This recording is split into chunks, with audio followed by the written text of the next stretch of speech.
경기 인천에 사는 70대 송남순 할머니는 오늘 근처에 사는 딸의 집으로 향하고 있습니다.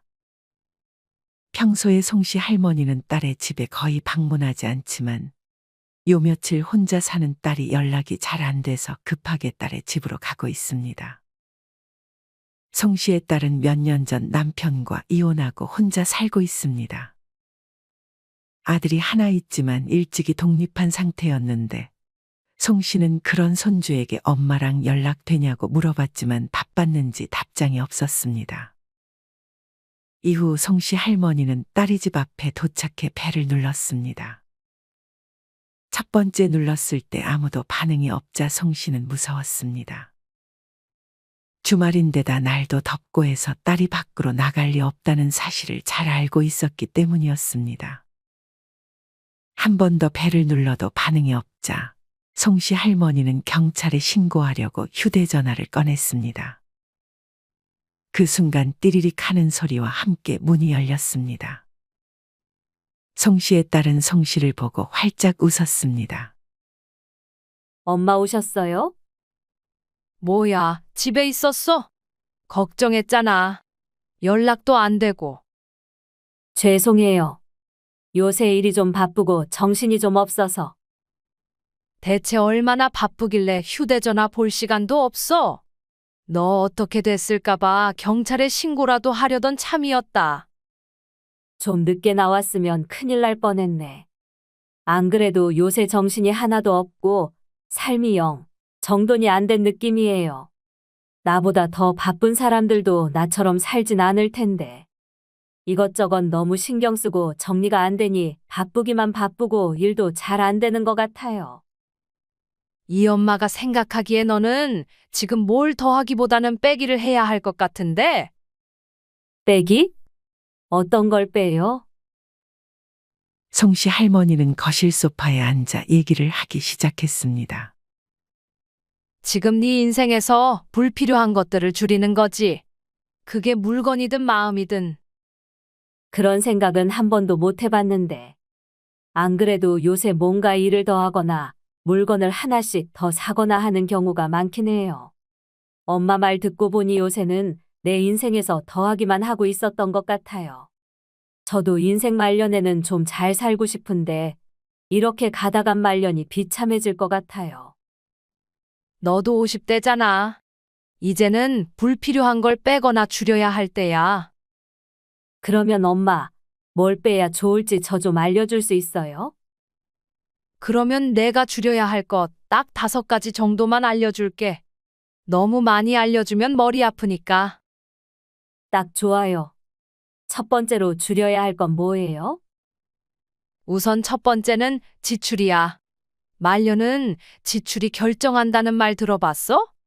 여기 너네 집 들어올 때도 택배 상자 보이고 지금 이 거실에도 안 뜯은 택배 상자들이 이렇게 쌓여 있는데 이거 다 쓰려고 산 거 맞아? 쓸 생각으로 샀는데 생각해보니 그렇게 자주 쓸 것 같지는 않고 귀찮아서 그냥 저렇게 방치해 두고 있어요. 말년에 비참해지지 않으려면 제일 중요한 것 중 하나가 모두가 알겠지만 돈이야. 돈 없으면 가족이 돌봐줄 거라는 생각을 먼저 버려야 돼. 내 자식은 안 그럴 거라고 생각해도 돈 없는 부모보다 돈 있는 부모한테 잘한다는 것은 부정할 수 없어. 돈을 지키려면 지출을 잘 통제해야 돼. 네가 버는 수입을 늘리는 것도 좋지만 현실적으로 그건 쉽지 않잖아. 지금 너도 회사 다니니까 월급은 고정이니 돈을 지키려면 지출 관리가 필수야.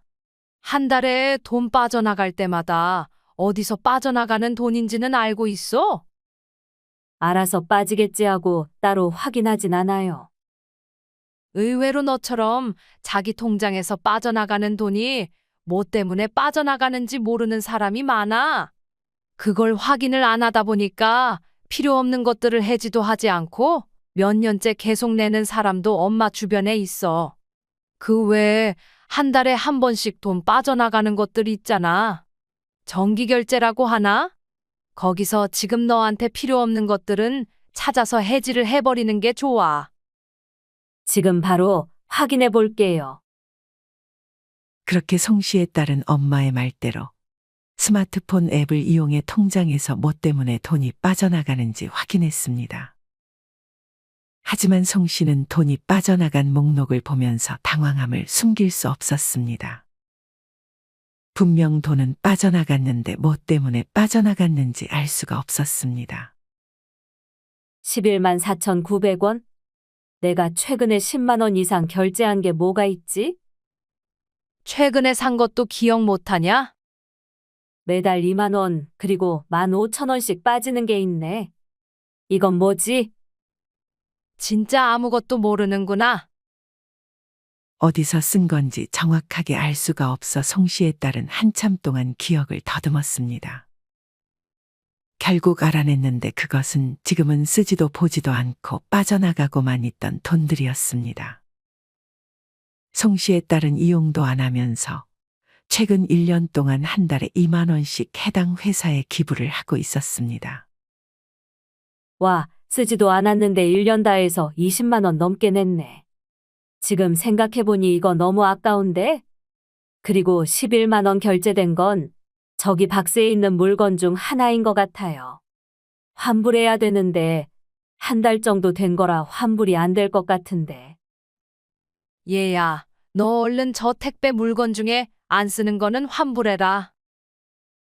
엄마의 말을 들은 딸은 부랴부랴 안 쓸 것 같은 물건들을 환불 처리했습니다. 송 씨가 고른 첫 번째로 줄여야 할 것은 지출이었습니다. 여러분, 노후의 최저 생활비라는 말 들어보셨나요?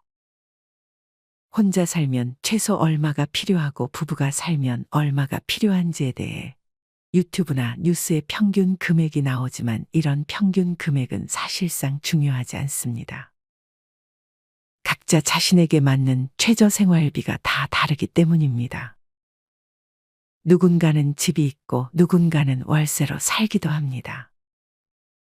그리고 누군가는 취미가 아주 많고 또 누군가는 취미가 있어도 별로 돈이 들지 않는 취미를 즐기고 있습니다.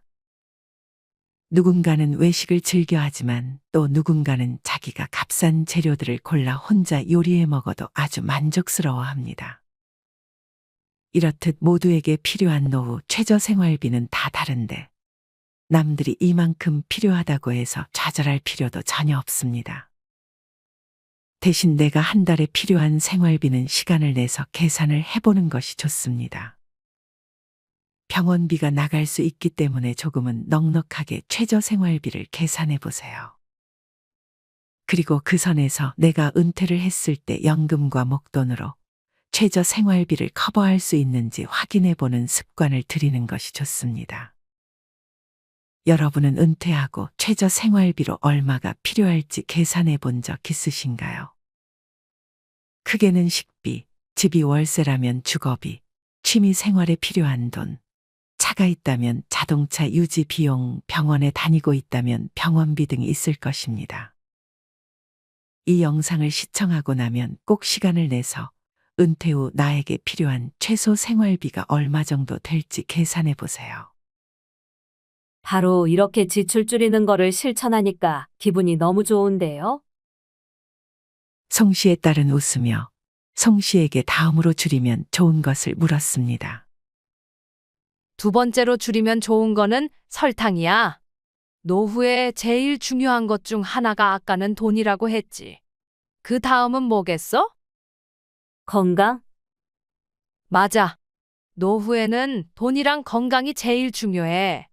아까 돈은 얘기했으니까 이번엔 건강을 위해서 설탕을 줄이면 좋아. 너 단 거 많이 먹지 않아? 바쁘거나 스트레스 받으면 난 단 게 너무 땡겨요. 너 얼마 전에 당뇨 검사 받지 않았어? 아직은 괜찮대요. 그래도 신경 써야지. 아까 냉장고 보니까 콜라랑 음료수가 한가득이던데. 그거 다 제로 칼로리예요. 제로 음료는 괜찮지 않아요? 제로 음료도 오래 마시면 몸에 해롭고 조기 사망 위험을 키울 수 있다고 하더라. 그렇게 무서운 말을 아무렇지 않게 하네요. 세계보건기구에서 한 말이야. 칼로리가 제로니까 많이 마셔도 되겠지 해서 많이 먹다가는 건강을 더 해칠 수 있는 거야. 송씨 할머니가 고른 두 번째로 줄여야 할 것은 바로 설탕이었습니다. 제로 음료처럼 설탕 대신 단맛을 내는 것도 마찬가지입니다. 설탕은 특히나 노화와 질병에 좋지 않은 영향을 미칩니다. 설탕을 많이 먹으면 나이가 들어 뇌기능에 장애를 일으킬 수도 있다고 합니다. 카이스트 김필남 교수님과 정용 교수님의 공동연구팀이 진행한 연구 결과에 따르면 몸속에 축적된 당이 뇌막의 변성과 기능장애를 일으킨다고 합니다. 설탕과 더불어 녹말도 함께 피해주는 것이 좋습니다.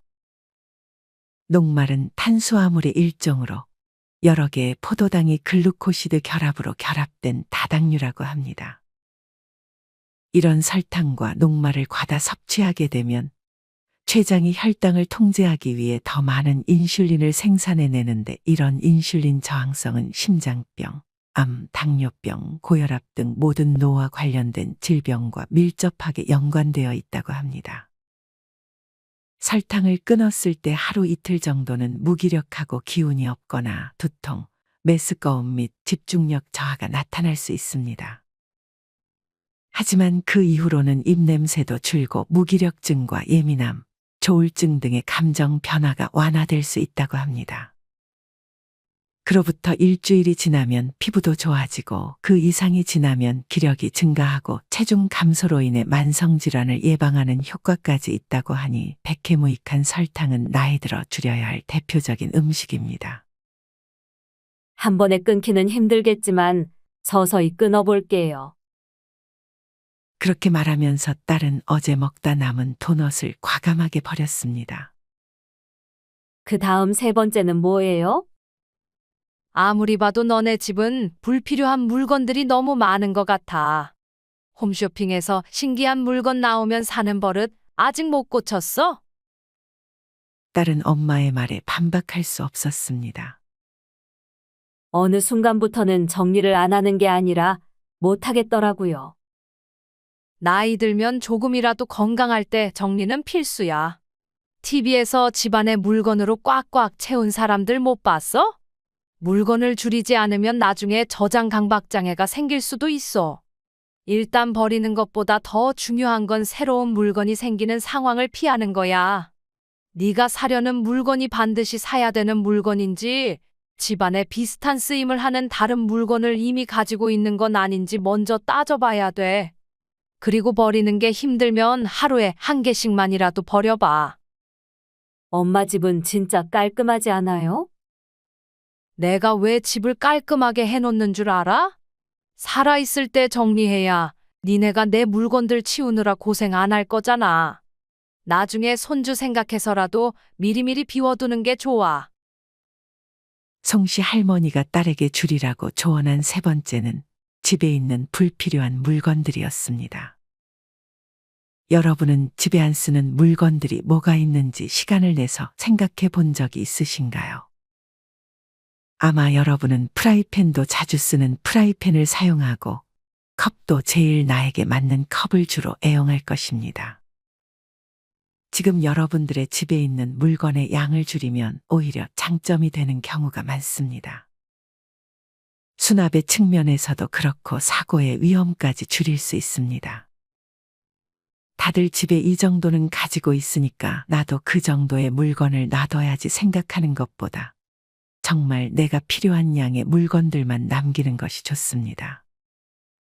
도서 50부터는 물건은 뺄셈 마음은 덧셈에서는 나이 들어 절대 사면 안 되는 물건으로 수납 제품을 꼽았습니다. 수납 공간은 물건을 빨아들이는 기능이 있기 때문이라고 합니다. 그도 그럴 것이 수납 공간이 빈 것보다는 채우고 싶은 마음이 잘 들기도 하기 때문에 수납 제품은 그냥 안 사는 것이 가장 좋습니다. 특히나 바닥이나 의자에 막 쌓아둔 물건들은 나를 해치는 흉기가 될 수도 있습니다. 물건을 정리하지 못해 다친다고 상상해 보세요. 노년에 다치는 것만큼 말년을 꼬이게 만드는 것은 없습니다. 많은 정리 전문가분들은 타이머를 켜놓고 그 시간 동안 물건을 정리하라고 말합니다. 처음에는 3분, 그 다음에는 5분, 10분. 이렇게 늘려가다 보면 금방 집이 깔끔해지지 않을까 생각합니다. 송 씨의 딸은 송 씨의 말을 듣자마자 송 씨에게 5분만 있어 보라고 한 후 타이머를 켜고 주방을 정리했습니다. 정말 짧은 5분의 시간이었지만 생각보다 버릴 게 많았고 많이 깔끔해졌다는 사실에 송 씨와 송 씨의 딸 모두 놀랐습니다. 줄이는 게 이렇게 기분이 좋은 거구나. 전 왜 진작 알지 못했을까요? 빨리 다음 줄여야 할 게 듣고 싶네요. 네 번째는 뭐예요? 이제 물건이나 눈에 보이는 것들은 이만하면 된 것 같고 줄여야 할 게 꼭 물건만 있는 건 아니야. 마음과 관련된 거예요? 맞아. 네 번째로 나이 들어 줄이면 좋은 것은 바로 나이 대접 받고 싶어 하는 마음이야. 나이 대접이요? 분리하면 어린 것이 하면서 말하는 사람들 있지? 나도 전에 어떤 나이 든 남자가 젊은 사람이랑 싸우는 거 본 적 있는데 그 나이 많은 사람은 자꾸 말할 때마다 나이도 어린 것이 하면서 얘기를 하는데 정말 보기 싫더라. 근데 누구나 나이 대접은 받고 싶지 않을까요? 나이 대접 받으려면 자기가 나이에 맞게 행동을 잘하면 되는 거야. 그러면 알아서 나이 대접을 해주지. 엄마도 사회생활 오래 하지 않았어요? 엄마가 생각했을 때는 어떻게 행동해야 나이 대접을 받는 것 같아요? 저도 이제 회사 다니면서 부하 직원들이나 모임에서 나보다 어린 친구들이 많은데 항상 그 부분이 고민이었어요. 가끔 나를 무시하는 듯한 사람들이 한두 명씩 존재했거든요. 조금 뻔한 말일 수 있지만 내가 맞다는 생각은 버리는 게 좋아. 아무래도 나이 들면 젊은 사람들을 볼 때 왜 저렇게 하나 싶을 때가 있기 마련이잖아. 하지만 그 사람들한테 괜히 가서 조언해줘 봤자 별로 도움도 안 되고 좋은 인상으로 다가오지 않을 확률이 높아. 내 말이 100% 맞는 말도 아닐 수 있고, 그리고 무엇보다 뱉은 말에 책임지려는 자세를 가지는 게 좋지. 나이 들면 말이 많아지잖아? 그 말 중에 허세 가득한 말들이 나올 수 있어. 근데 말만 그렇게 하고 행동하지 않아 봐. 네가 생각하기에 그 사람이 어떻게 보이겠어. 나이 들수록 말은 줄이고 행동으로 보여주려는 자세가 좋은 것 같아. 송 씨 할머니가 뽑은 네 번째로 줄여야 할 것은 바로 나이 대접 받으려는 마음이었습니다. 여러분은 나이 대접을 받고 싶다는 생각을 해본 적이 있으신가요? 유독 우리나라는 나이가 중요하다는 인식이 있습니다. 어른을 공경하고 대접해줘야 한다는 인식이 대표적입니다. 하지만 이제 이런 사람들은 어딜 가든 환영받지 못합니다. 항상 문제가 생길 때마다 나이를 들먹이는 사람은 다음과 같은 특징을 가지고 있습니다. 첫 번째로, 논리가 없는 경우가 많습니다. 즉 분리하면 나이가 몇이냐, 넌 애비 애미도 없냐는 말을 꺼내는 것입니다. 이런 말을 들을 때면 듣는 사람 입장에서는 내세울 게 나이밖에 없나 하는 생각이 들 수 있습니다. 그리고 대부분 이렇게 나이를 들먹이는 사람은 나이값을 못하는 모습도 종종 보여줍니다. 만약 젊은 사람과 대화할 때 나이도 어린 개 같은 말을 하면서 대접받으려고 하면 오히려 무시를 당할 수 있으니 이런 말은 절대 하지 않는 것이 좋습니다. 저도 가끔 나이 얘기가 턱 밑까지 나올 때가 있었는데 그때마다 참길 잘했네요. 나이 대접 바라는 것도 다 욕심이야. 내려놓는 연습을 하는 게 좋아. 잊지 않고 적어놔야겠다. 자, 이제 마지막인가? 다섯 번째로는 뭐를 줄이는 게 좋을까요? 송 씨 할머니는 조금 고민이 되는 듯 생각하다가 마침내 입을 열었습니다. 마지막 다섯 번째는 자식이랑 만나는 횟수, 그리고 자식에게 하는 연락을 줄이는 게 좋아. 너 하루에 손주한테 전화 몇 번 하니? 한 세 번 정도는 하는 것 같은데요. 그때마다 손주 반응은 어때? 그냥 좀 귀찮아 하는 것 같긴 해요. 근데 아무래도 자취를 하고 있으니까 밥은 잘 먹고 다니는지 아픈 데는 없는지 걱정이 돼서 전화를 안 할 수가 없어요. 나이 들수록 자식과는 거리를 두는 게 좋아. 나이 들면 제일 서운한 게 자식한테 서운한 거야. 이제 곧 결혼도 한다고 하지 않았어? 결혼해서는 특히나 남이라고 생각하고 사는 게 중요해. 엄마도 이걸 몰라서 너 결혼하고서도 전화 자주 하고 반찬 가져다 주고 했잖아. 그때 어땠어? 솔직히 조금 귀찮긴 했죠. 자식을 위해서 한 게 오히려 자식들을 힘들게 할 수 있다니까. 그렇게 자식들한테 연락하고 반찬 싸줄 시간에 자기 할 거 하면서 즐기는 게 제일 좋아. 그러고 보니 어느 순간 엄마는 저한테 연락을 잘 안 하더라고요. 그래서 제가 더 자주 연락드리지 않았어요. 맞아. 자식한테서 오히려 멀어지려고 하니까 더 가까워지는 느낌을 받았어. 이게 한 번에 하는 건 쉽지 않아서 지금부터 조금씩 멀어지는 연습을 해야 돼. 엄마 가면 아들한테 또 전화해 보려고 했는데 오늘은 참아야겠네요. 다른 건 몰라도 엄마가 말해준 5가지는 최대한 지켜볼게요.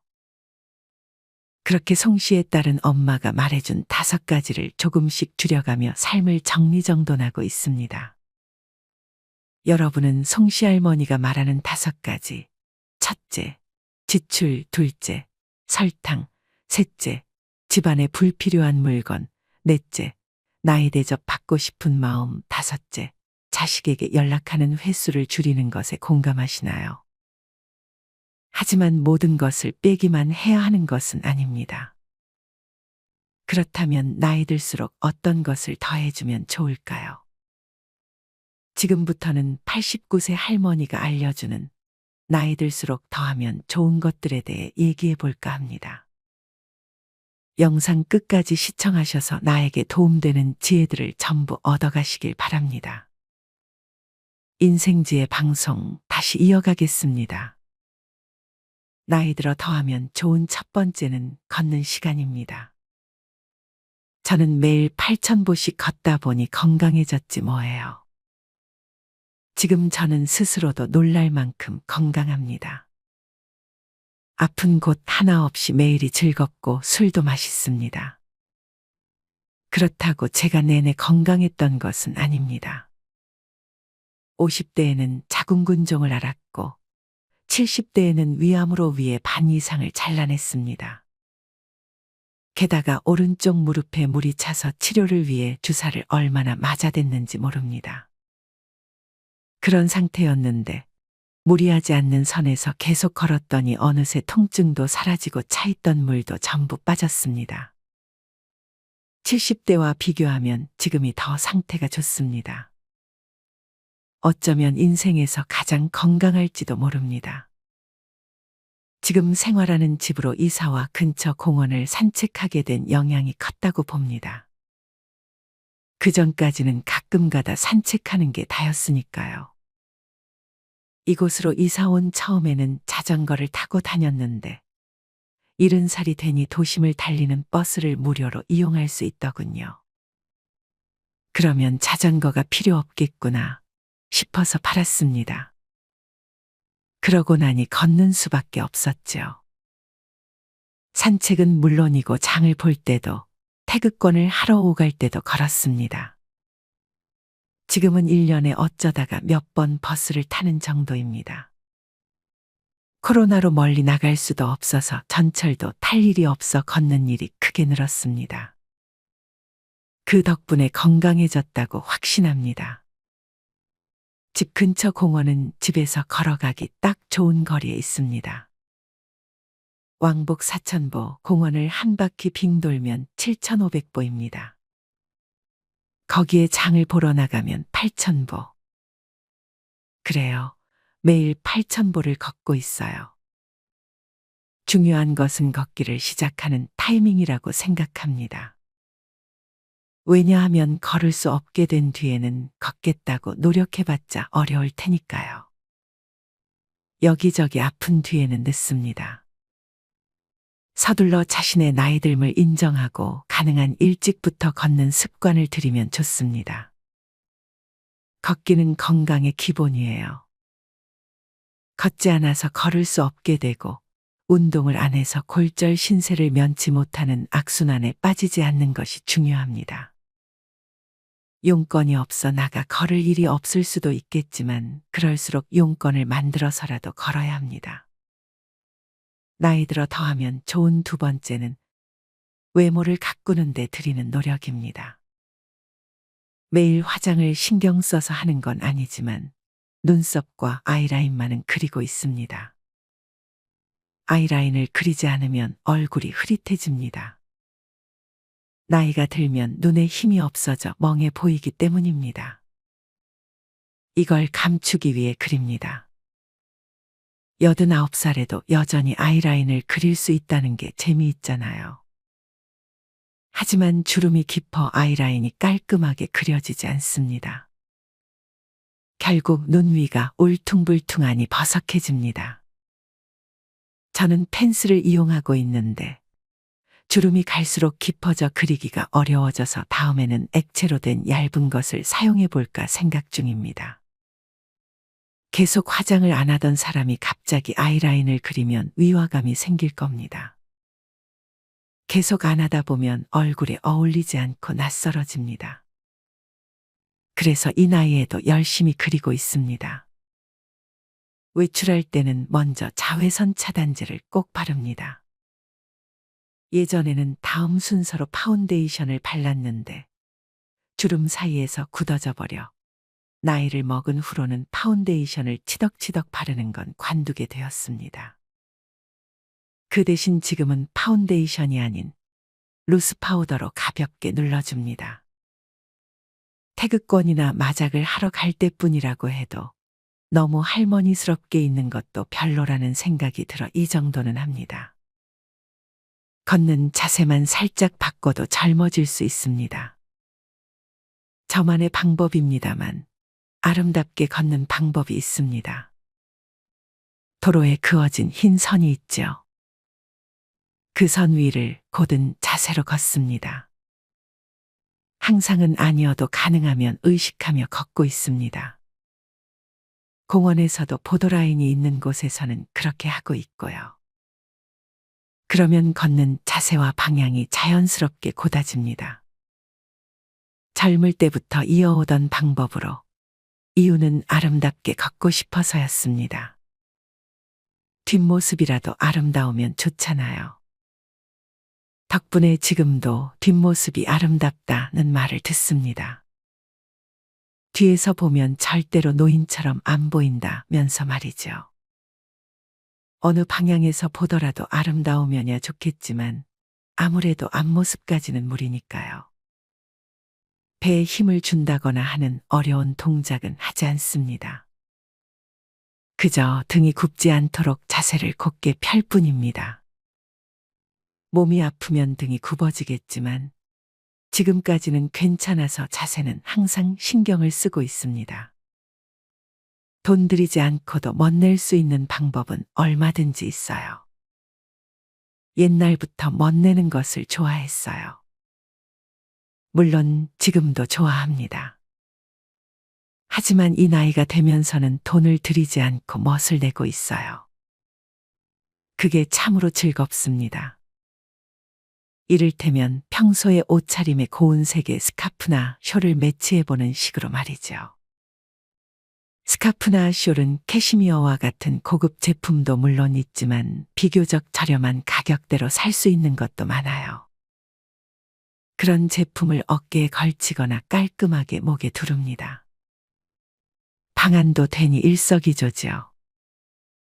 옷은 세일 코너에서 삽니다. 세일 코너에서 좋은 물건을 발견하면 얼마나 설레는지 몰라요. 하지만 코로나 이후로는 옷을 거의 사지 않아요. 태극권과 마작, 장을 보러 갈 때 말고는 입고 나갈 일이 없으니까요. 집에서는 착용감이 뛰어나고 편안한 게 좋고요. 과거에는 줄곧 하이힐을 신은 터라 저는 무지외반증이 있습니다. 그래서 일반적인 신발을 신으면 무지외반증에 돌출된 엄지발가락 쪽 관절이 닿는 부분이 제일 먼저 닳아서 자칫하면 구멍이 납니다. 그래서 이번에는 점원이 추천해준 무지외반증용 깔창을 신발 안에 넣어봤습니다. 쿠션이 좋아 착용감이 상당히 좋더군요. 모든 신발에 사용할 수 있고 세탁도 할 수 있어서 하나 갖고 있으면 안심이 됩니다. 목걸이나 귀걸이와 반지는 어쩌다 보니 늘 착용하고 있습니다. 한번 착용하면 한동안은 착용한 채로 생활하기 때문이에요. 곁엔장을 휘저을 때도, 목욕할 때도 착용한 채로. 그래서 너무 큰 건 착용할 수 없습니다. 잠시 외출할 때는 포인트가 될 만한 큼지막한 목걸이를 착용하기도 하지만요. 목걸이는 외국에 갔을 때 기념으로 사고는 했습니다. 액세서리는 딸에게 받은 선물도 많습니다. 칸막이로 나뉘어 있는 케이스에 보관하고 착용 중인 액세서리가 질리면 이따금 바꿔 끼웁니다. 어디까지나 편안하면서도 세련된 차림이 기본입니다. 나이 들어 늘리면 좋은 세 번째는 울고 웃는 시간입니다. 드라마를 보며 울고 웃는 일은 젊음을 유지하는 비결이에요. 벌써 20년도 더 된 옛날 옛적 일인데 일본에서 한류 드라마 겨울 연가가 크게 유행한 적이 있었습니다. 배우 이병헌을 좋아해서 한국 드라마에 빠져들었던 시기이기도 합니다. 아마존에 파이어 TV 스틱을 세팅하고 넷플릭스에도 가입하고 전부 직접 했습니다. 한국 드라마는 손자도 아주 좋아해서 드라마 이야기를 시작하면 신이 나서 한참 수다를 떨게 됩니다. 스카이캐슬 재밌더라 하면서 말이죠. 그 중에서도 나빌레라는 정말로 추천합니다. 드라마를 보면서 그렇게 운 건 처음이에요. 드라마를 보는 내내 눈물이 멈추질 않았습니다. 70살에 발레를 시작한 주인공과 23살 발레리노의 이야기로 누구든 좋아할 감동적인 스토리라고 생각합니다. 오징어 게임은 1화를 다 보고 2화를 보기 시작했는데 이건 별로라고 생각해 일단 멈췄습니다. 어두운 느낌이 들어서요. 하지만 계속 궁금해서 못 참겠더라고요.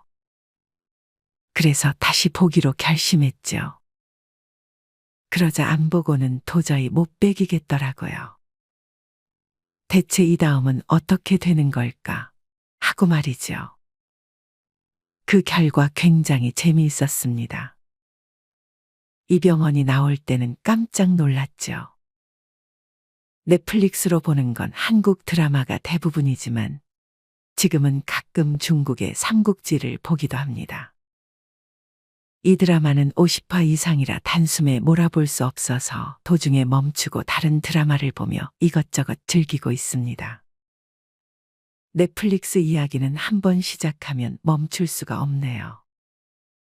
좋아하는 드라마를 보며 울고 웃는 일은 젊음을 유지하는 비결 중 하나인 것 같습니다. 나이가 들면 아무래도 표정이 부족해지잖아요. 그걸 막는데 한몫해주고 있지 않을까 멋대로 생각합니다. 나이 들어 늘리면 좋은 네 번째는 꽃과 함께 하는 시간입니다. 꽃이 있는 생활은 마음에 평화를 줍니다. 20대 때부터 꽃꽂이에 세계에 기웃거렸습니다. 옛날에는 바느질과 꽃꽂이가 시집가기 전 갖춰야 할 소양 중 하나였습니다. 그땐 의식을 못했는데 원래 꽃을 좋아했던 것 같아요. 연습은 즐거웠고요. 삼각으로 꽃기와 같은 기본만 익히고서 나머지는 제 방식대로 합니다. 아주 제멋대로 하고 있죠. 꽃 이름에 관해서도 무지합니다. 꽃 사진을 트위터에 올릴 때는 꽃 이름을 아이폰으로 검색한 다음 올리고 있습니다. 틀린 이름을 적으면 틀렸어요 라는 말을 듣게 되니까요. 사진으로 찍은 꽃을 검색하는 게 무척 쉽기도 하고요. 그때마다 외웠더니 트위터를 처음 시작했을 때보다도 꽃 이름을 제법 알게 되었습니다. 주변에서 쉽게 볼 수 있는 꽃이면 다 좋아합니다. 제가 살고 있는 단지에는 자유 공간이 있어 주민이 각자 좋아하는 식물을 심고 있는데 거기서 한 그루 받아와 가꾸거나 동네 길가에 피어 있는 들꽃을 조금 꺾어와 작은 꽃병에 꽂고 있습니다. 그래서 꽃을 사는 일은 거의 없어요. 꽃병도 좋아해서 많이 갖고 있어요. 꽃병도 예뻐 보이면 다 좋습니다. 고물상에서 파는 것 중에 좀 좋다 싶으면 삽니다. 결코 비싼 것에는 손 떼지 않습니다. 친구에게 생일 축하 선물로 받은 것도 꽤 됩니다. 나이 들어 늘리면 좋은 마지막 5번째는 배움입니다. 저는 78살에 처음으로 컴퓨터를 배웠습니다. 컴퓨터를 시작한 건 78살 때의 일입니다. 매일 연락을 주고받는 런던에 사는 외동딸이 컴퓨터를 이용하면 무료로 통화할 수 있어요 라고 한 말이 계기가 되었습니다. 그 당시 국제 통화료가 굉장히 비쌌거든요. 그리고 좋아했던 동방신기의 유튜브를 보고 싶다는 이유도 있었고요. 맥을 사면 1년 수강료 9,800엔으로 1년간 컴퓨터 강좌를 마음껏 받을 수 있다는 정보도 딸에게 들어 망설임 없이 맥을 샀습니다. 처음에는 아무것도 몰라 쭈뼛거리기 바빴지만 수업이 진행될수록 무척 즐겁더라고요.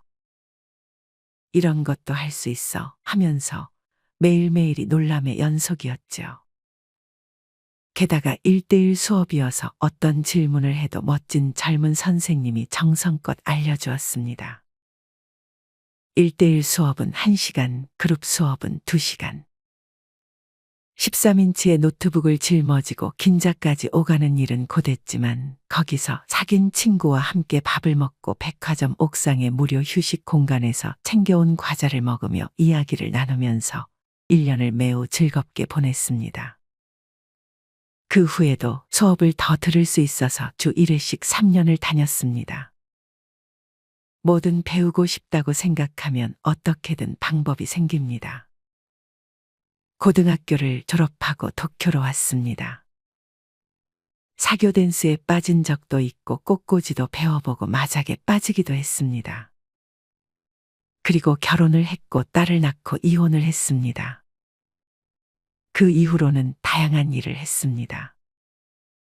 꽤 오랜 시간 언니가 하는 찻집에서 일손을 도왔습니다. 화장품을 좋아해서 화장품 영업을 한 적도 있습니다. 찻집의 단골 손님에게 카탈로그를 건네며 영업을 하기도 했죠. 하지만 그것만으로는 금전적으로 감당이 안 돼 생활은 어렵고 고됐습니다. 아동 수당이 정말로 귀한 돈이었습니다.